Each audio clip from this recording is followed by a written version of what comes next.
You're blind to your own weaknesses, but you're also blind to your own strengths.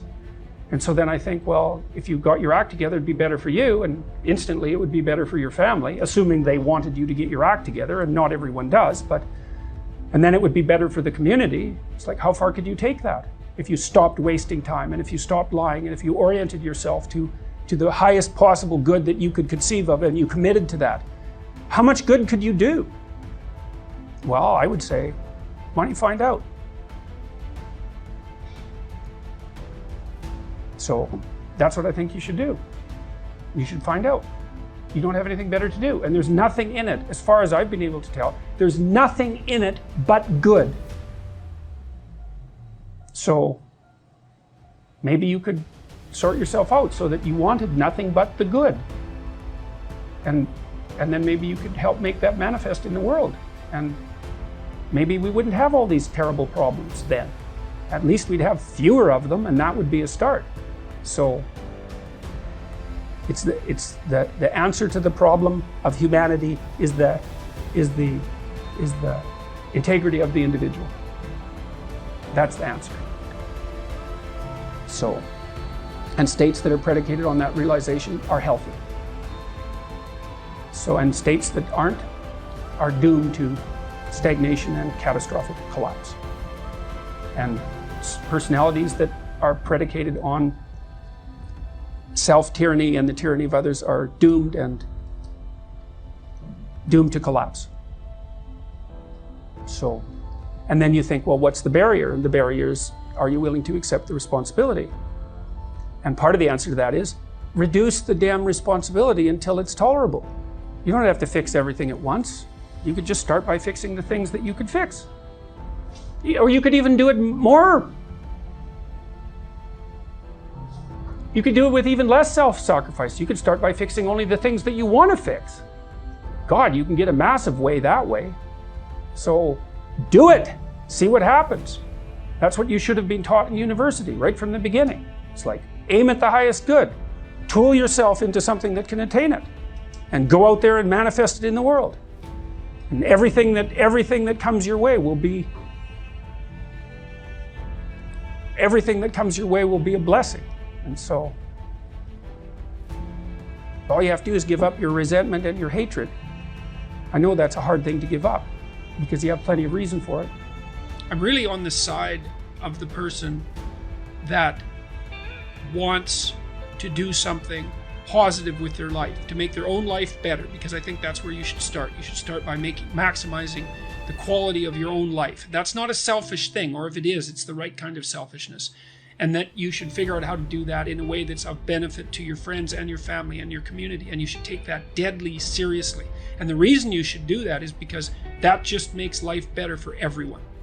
And it reduces a fair bit of the misery that would otherwise be part and parcel of life, and it makes everything function smoothly. And one of the things I'm really curious about is what the world would be like if everybody decided to do that, because human beings are really remarkable creatures, and we hobble ourselves very badly with deception and resentment and revenge and the desire to make things worse and arrogance and all those sins, let's say, that make us deviate from our true path. And our true path should be something like, imagine the noblest aim that you can conceptualize and then sacrifice your life to attempting to attain it. And there's nothing in that isn't good for everyone. And so, apart from the fact that it requires a lot of responsibility, I just can't see why everyone wouldn't do that. And when I'm talking to young people and, shaking my finger and saying, grow the hell up and get mature and take on some responsibility, I'm not saying that because I'm an enemy of the person. I'm saying it because I'm the best friend of the part of them that would really like to walk in the light. And it's an invitation to walk in the light. And it would be remarkable. This is what we need to do, as far as I'm concerned, not only in the West, but in the world at large, but maybe in the West first, is we have to consciously decide that we're going to do everything we can as individuals to walk in the light, and to regard that as a noble and heroic endeavor, and to make that first and foremost in our lives. And that's what we should be educating young people to do, and they can do that. And so I have dozens of people writing to me and talking to me all the time who are saying the same thing. They're saying, look, I've really been trying to get my act together over the last 6 months. I've been trying not to lie. which is slightly different than trying to tell the truth, right? It's a more humble goal to not lie, because you can tell when you're lying, but you can't necessarily tell when you're telling the truth. And I've been coming up with a plan, and I've been trying to discipline myself, and I've been cleaning up my room, which is like a nice humble act that involves transforming chaos into order. And they write and say, God, things are just working out way better for me. It's like, whoa, do it, man. That's just, you keep that up for 15 years and you'll be unbeatable. And that's what we should be convincing young people to be, is to be unbeatable. And not because that's what they should do or because they're bad if they don't, but because there's nothing better you can possibly do with your limited and suffering bound life than to aim high and sacrifice yourself to the attainment of those goals. Do you have problems in your life that you're not addressing that you could solve? And the answer is yes. And it's an easy thing to figure out. You sit on your bed one morning and say, okay, there's some things that need to be done that I don't want to do, that I could do, that would make things better by the end of the day. What are they? Well, your conscience will deliver those suckers in no time flat, man. And then you might have to say, okay, well, how do I entice myself into doing a few of those?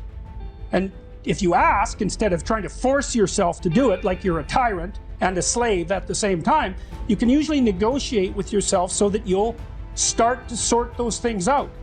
Sort them out. Put your house in order. And then move out. Move on. And out. Yes. That's a Freudian slip, by the way. Yeah. So it's important because the thing is, you have a practice domain, right? There are things that are within your grasp that you can fix. Fix them. And you'll learn. You'll learn because it's harder than it looks. Fix them and you'll learn how to fix things. And then something else will beckon as another problem that you could fix. You know, you all have your problems. What does that mean? Like, there's an infinite number of problems in the world. Some of them happen to be yours. Why is that? I don't know exactly. But you have your problems. Great. Solve them. You know, one of the things I learned as a therapist, every therapist has to learn this, is because one of the things you wonder when you're first starting to be a clinician is how do you not take the catastrophes of your clients home with you? And the answer to that is because it's immoral to. They're not your problems. They're their problems. Like they're their life. You know, your problems are your life. You don't want to solve someone else's problems for them because you take away the deep meaning that's to be found in having them work through the problems on their own. And then you steal the credit. Well, I can help you with that. It's like, well, yeah, maybe, but I don't help you with the next problem then. So in any case, you sort out the problems that are right in front of you, and it will make you grow very, very rapidly. And then you'll be able to sort out more complex problems without making them worse. You know, when you know you should do something. I mean, everyone has this experience, I believe. Perhaps you would be willing to put up your hands if this experience is foreign to you. Okay? It's part of you telling you you should do something. And it's hard to do it, effortful, and maybe you're afraid of it. And so you don't do it. You just procrastinate, right? And so how do you feel about that?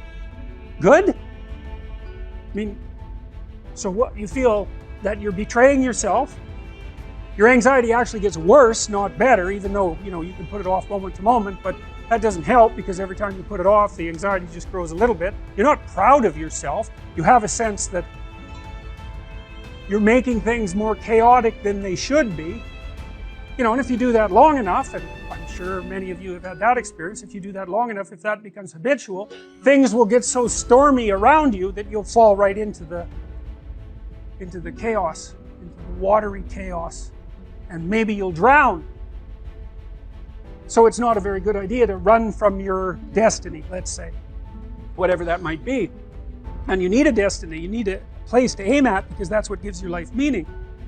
And you need meaning in your life because life is hard.